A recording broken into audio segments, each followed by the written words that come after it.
Well, welcome to the 700 Club. The UN is blurring the line between good and evil.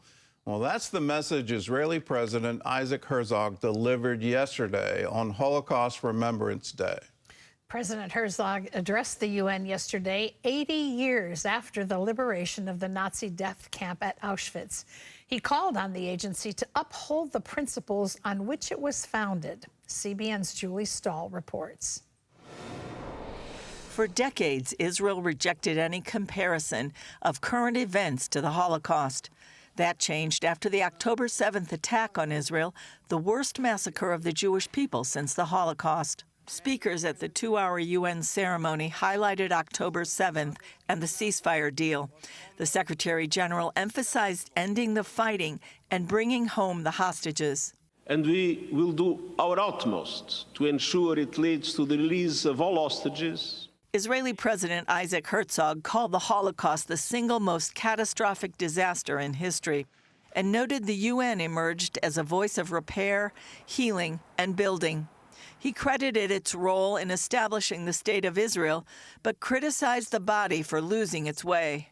However, this moral and ethical lighthouse has been eroded time and time again. Herzog says nations are blurring the distinction between good and evil, distorting the difference between victim and monster, and allowing anti-Semitic genocidal doctrines to flourish. How is it possible that the same institutions established in the wake of the greatest genocide in history, the Holocaust, are manipulating the definition of genocide for the sole purpose of attacking Israel and the Jewish people? Based on evidence found in Gaza, he says the October 7th terrorists were inspired by Hitler and the Nazis to destroy Israel, an ideology that's not limited to territory. But the issue, ladies and gentlemen, is much deeper and reaches far beyond the October 7th massacre.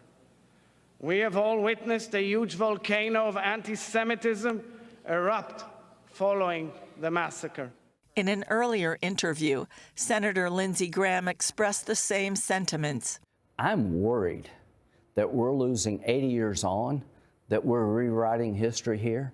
The Holocaust was one of the darkest moments in the history of mankind. There are 15 million Jews on the planet because every generation seems to want to go after the Jewish people so they can't grow and survive. Meanwhile, the United Nations Relief and Works Agency has until Thursday to vacate its premises in eastern Jerusalem. The Israeli government ordered the eviction because some UNRWA workers took part in the October 7th massacre, and other staffers are members of Hamas and other armed groups. In Gaza, Islamic Jihad published a video of hostage Arbel Yehud, whom they promised to release on Thursday. Hamas is due to also release IDF soldier Agam Berger and another hostage on Thursday. Hamas has confirmed that of the 33 hostages due to be released in the first phase of the ceasefire deal, 25 are alive and 8 are not. Julie Stahl, CBN News, Jerusalem. Now, let's pray that all these hostages come home and come home quickly and that this conflict ends. But at the same time, at ending, can Hamas please not be in power in Gaza? Their charter calls for the destruction of Israel, that there would be no more Jews in the Holy Land, that there would be a genocide. They've written it down. They've reaffirmed it. They have said, we will do October 7 again and again and again until Israel is wiped off the map. That should not be allowed in the world today.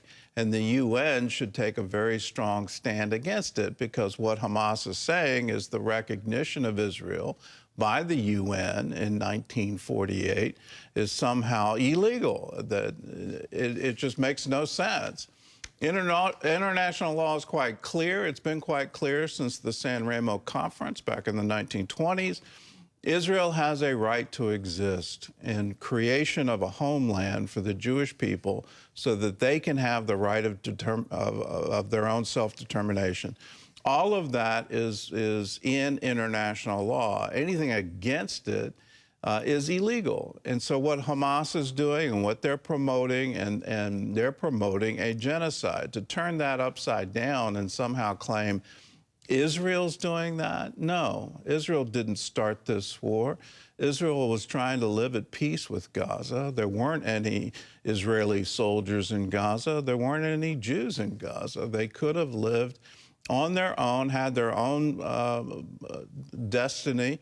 All of that was theirs to have. But what they wanted, well, the Al-Aqsa flood, they wanted Jerusalem. They wanted all of Israel. They want to wipe Jews off the map.